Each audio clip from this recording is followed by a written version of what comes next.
Эфирден алықлар вақытта студияда Алсу Нұриева исәмісіз. Бүгінгі шарылышының түп темалары. Каких-либо претензий к подсудимому вы не имеете? Между вами состоялось примирение? То есть он просил вас прощения, вы его простили? Қылған ішің үшін жауап беруге керек. Әлметлі шет кішінің мүлкетін ұрлаудағы айыплана. Времена считалось. И дальше так же будет. Ойшық ешіклер күні. Ознақайда оқушылар оқ халатлы фәрештелер іші білен танышты. Bizim belki әлметімізде ондай чын зор масштабтағы концерт болар деп даже күтмегендейдік, уйламағандайдық. Заманча музыка үзегі оркестр шығышы. Татнефть Music Art фестивалі 5-ші сезонын ашты.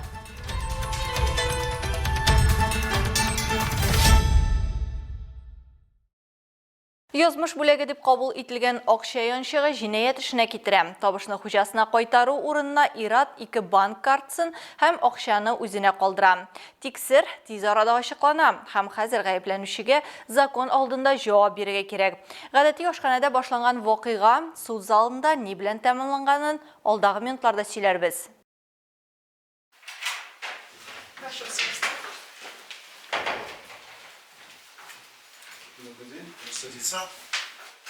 Узан елның 26 ноябрендә қалабызның сәүдә үзәкләренең берсендә урнашкан ашханәдә гаепләнүче янчык күрә. Кинәт туган нияте буенча эш итеп, ул аны үзенең кофта кесәсенә яшерә. Инцидент төшке аш вакытында була. Тирә-юньдәгеләрнең һәм ашханәнең хезмәткәрләре күрмәгәннән файдаланып, ул 25 мең сум һәм 2 банк картасы булган кесә янчыгын үзе белән алып китә. Гаепләнүче җинаять урынынан киткәч 25 мең акчаны үзе теләгәнчә сарыф итә. Суд залында зыян күрүче якларның дуслашуына бәйле рәвештә җинаять эшен туктатуны сорады. Данное заявление написано вами добровольно? Никто вас не принуждал, не заставлял, давление не оказывал? Ущерб реально вам возмещен? В полном объеме? Каких-либо претензий к подсудимому вы не имеете? Между вами состоялось примирение? То есть он просил вас прощения, вы его простили? Вы его простили. Претензий материального, морального характера никаких не имеете. Суд зыян күрүченең гаризасын канәгатьләндерә. Суд җинаять эшен туктату турында карар чыгара. Яклар риза булмаган очракта аңа 15 көн эчендә шикаят бирергә мөмкин. Руководство статьей 25 пунктом 3 части 1 статьи 204 Уголовного процессуального кодекса Российской Федерации постановил прекратить уголовное дело в отношении совершения преступления, предусмотренного пунктом 2 части 2 статьи 158 Уголовного кодекса Российской Федерации на основании статьи 25 Уголовного процессуального кодекса Российской Федерации в связи с примирением сторон. На этом судебное заседание является закрытым.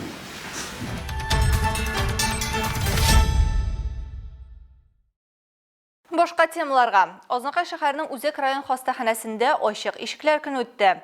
Бу көнне медицина уку йортларында укучы студентлар, шул юнәлештә укырга кергә теләүче югары сыйныф укучылары белән очрашты. Матур традиция буенча үткәрелгән очрашуны безнең төшерү төркемендә күзәтте. Сүз Эльмира Шәрифуллинага. Һөнәри юнәлеш бирүгә нигезләнгән мондый чара ел сайын февраль айында Җөмһүриятебезнең барлык районнарында шул исәптән Азнакайда да уза. Аның чираттагысы Казан дәүләт медицина университетының 3-4 курс студентлары катнашында узды. Алар мәктәп укучыларына һәм ата-аналарына медицина белеме структурасы хакында сөйләде.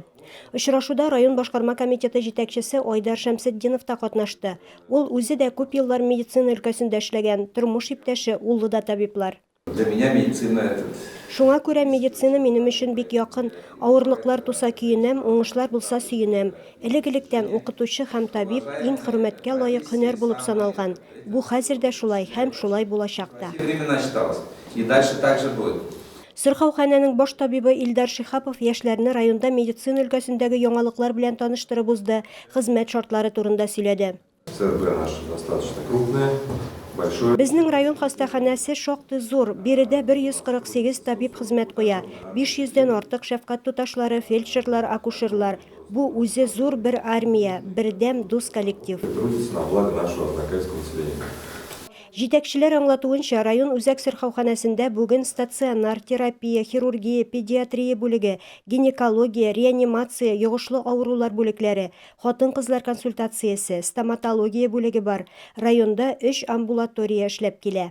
Очрашу барышында катнашучылар үзләрен кызыксындырган сорауларга җавап алды. Соңыннан реанимация буенча практик осталык дәресендә катнашты. Илмира Шәрифуллина, Алмаз Иксанов, яңалыклар вакыты, Луч, Әлмәт телекомпаниясе. Ознакайда шулай ук Эхо веков тарихта без излебез фестивальның муниципаль этабы узды. Онда районның 6 гаиләсе үз тарихы белән таныштырды. Катнашучыларга бәяне Татарстан Республикасы архив эше буенча Дәүләт комитетының архив документларын фәнни файдалану һәм халыкара элемтәләр бүлеге җитәкчесе Айсылу Галиева, Казан Мәдәният институты доценты Эльвира Шәрәфетдинова, район архив бүлеге җитәкчесе Венера Вәлиева һәм башкалар бирде. Гаиләләр арасында 300 ел һәм аннан да артык хезмәт тәҗрибәсе туплаган династияләр бар. Алар һәрберсе үз ризыкларыннан, гаилә экспонатларыннан әзерләнгән күргәзмәләр белән катнашты. Аш суга безнең оста апабыз бар. Ландыш апа инде без анарга мөрәҗәгать иттек. Ул һәрвакыт инде пешерергә әзер. Чәк-чәк кенә түгел, ул бик матур дип гөлләр дә үстерә безнең. Ул гына түгел, безнең инде бар монда коймаклар, кыстыбыйлар. Ул безгә булышты. Без бергә эшләдек инде. Фестивальдә катнашучылар үз нәсел шәҗәрәләрен берничә буынга кадәр төзегән. Максатлары әби-бабаларының тарихын киләчәк буынга җиткерү. Хәзерге яшьләргә һәм яшүсмерләргә безгә үзебезнең тарих турында күбрәк информацияны бирәсебез килде инде. Шуның өчен инде аны иң беренче үзебездән башларга кирәк. Олар үзләре улай берне аңламаса, үзенең тарихын белмәсә, кичкенәләр аны белми. Без кичкенәләргә менә шулай итеп аңлатыр өчен инде әкрен-әкрен генә үзебезнең тарихны өйрәнә башладык. Үзебезнең булган борынгы әби-бабайларның исемнәрен, фамилияларын, кем булып эшләгән, ничә елларда яшәгәнен тарих битләреннән беләсебез килде. Алар турында информацияны күбрәк калтырып китапка язырга дип уйладык. Без сәхнәдә шушы әби белән бабайны күрсәтәбез. Аннан килгән буыннар чылбырны инде безнең буында бар, биючеләр, җырчылар бар. Без шуларны күрсәтеп китербез. Дибез бит, искусственный интеллект, ясалма фәһем татарчасы, штрих-кодка басабыз да, анда утырган әбибез безнең инде кул биреп бии башлый. Булган әбиләрне эзләп таптык, бабайларны, 15 буынны төзедек, шәҗәрәне төзедек инде. Бәйгенең икенче өлеше тамаша залында үтте. Анда гаиләләр нәсел шәҗәрәләре нигезендә гореф-гадәтләре, сәләт шөгыльләре турында сөйләде. Киеренке бәйгедә Шәрәповлар гаиләсе 1-нче, Ибраһимовлар 2-нче, Хәбибуллиннар гаиләсе 3-нче урыннарны алдылар. Аларга дипломнар, акчалата сертификатлар тапшырылды. Җиңүчеләр фестивальнең зона этабында да чыгыш ясаячак. Илмира Шәрифуллина, Алмаз Иксанов, яңалыклар вакыты, Луч, Әлмәт телекомпаниясе. Татнефть Music Art фестивале 5-нче сезонын ачты. Республиканың төп нефть компаниясе тормышка ашырган бу проект оештыручылары һәрбер чараны кабатланмас итеп үткәрә белә. Бу юлы Әлмәтләр хозурына София Гобайдуллина исемендәге заманча музыка үзәге оркестры коллективы чыгышы тәкъдим ителде.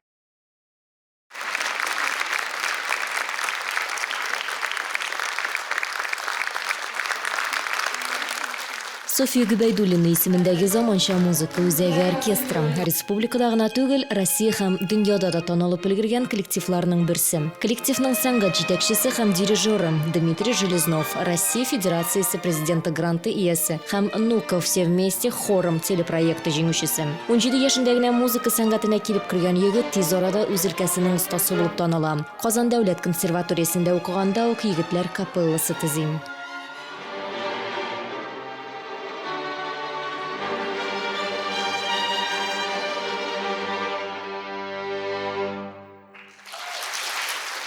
Это приятно, что Music Art заметил нас.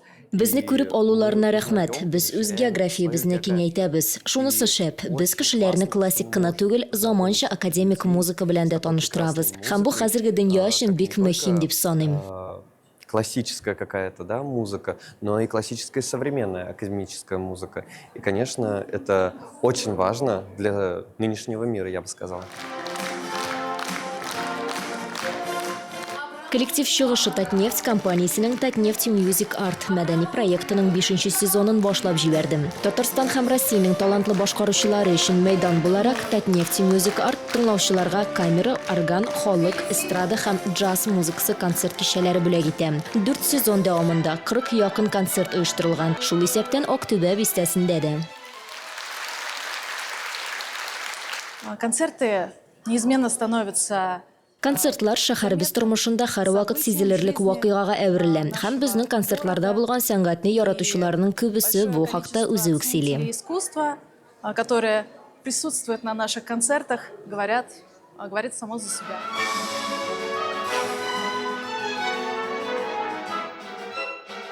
Татнефть Music Art проекты кысаларындагы һәрбер программа ул өчен тикләп төзелгән музыкаль бәян сыман. Классик һәм заманча композиторларның әсәрләрен башкару заманча технологияләр ярдәмендә баетылып, төрле кызыклы фактлар белән тулыландырылып бирелә. Шулай итеп, бу очрашулар мәдәни кичә булудан тыш агарту хезмәтендә алып бара. Бирегә бер килеп эләккән тамашачы проектның тугры юлдашына әверелә. Бүгінгі концертқа біз дусларыбыз бізге бүләк итте билет, шул рәвешле килеп эләктек. И безнең бәләкәй генә әлмәтебездә мондай чын зур масштабтагы концерт булыр дип даже көтмәгәндә идек, уйламаганда идек. Бик ошады. Безгә бик ошады.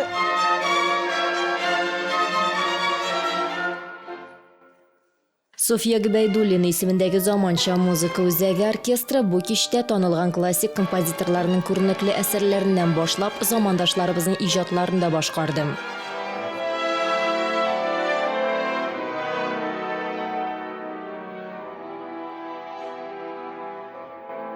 Татнефть Music Art проектының юбилей сезоны яңа программалар әзерли. Оештыручылар кызык булачак дип вәгъдә итә. Чаралар афишаларын проектның рәсми аккаунтларыннан күзәтеп торыгыз. Лейсан Галиева, Радифа Нугманова, Рафаэль Сафин. Яңалыклар вакыты. Луч Әлмәт телекомпаниясе.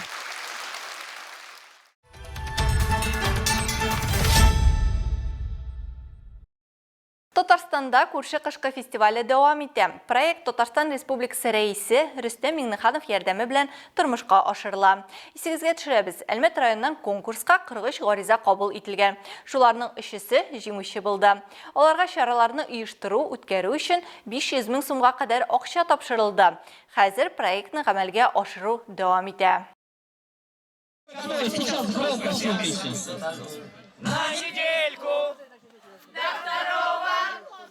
Я уеду, Комарова. Матушка земля, белая березонька, для меня святая Русь.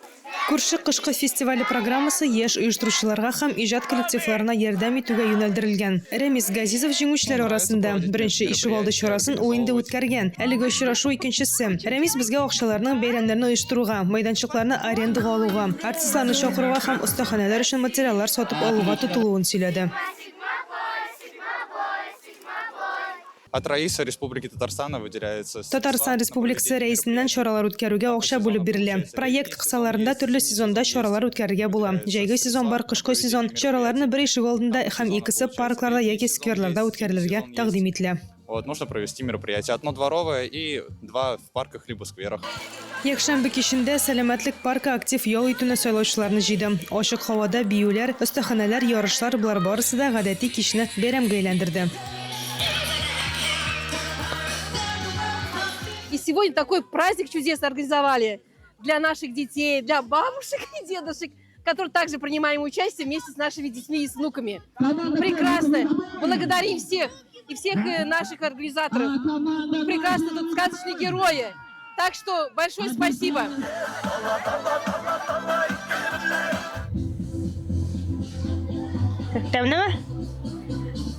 Бәйрәмнең иң тәмле эшенә күчтек. Бу инде кайнар чәй, шундый рәхәт, салкын һава торышында. Балалар да, зурлар да бик канәгать. Мы на праздник приехали с братом, с мамой, с Маликой, со мной. Красный праздник, спасибо. Киләсе очрашуны оештыручылар 15 февральгә Яшьлек скверында планлаштыра. Алсу Ахмаджанова, Рафаэль Сафин, Яңалыклар вакыты, Луч Әлмәт телекомпаниясе.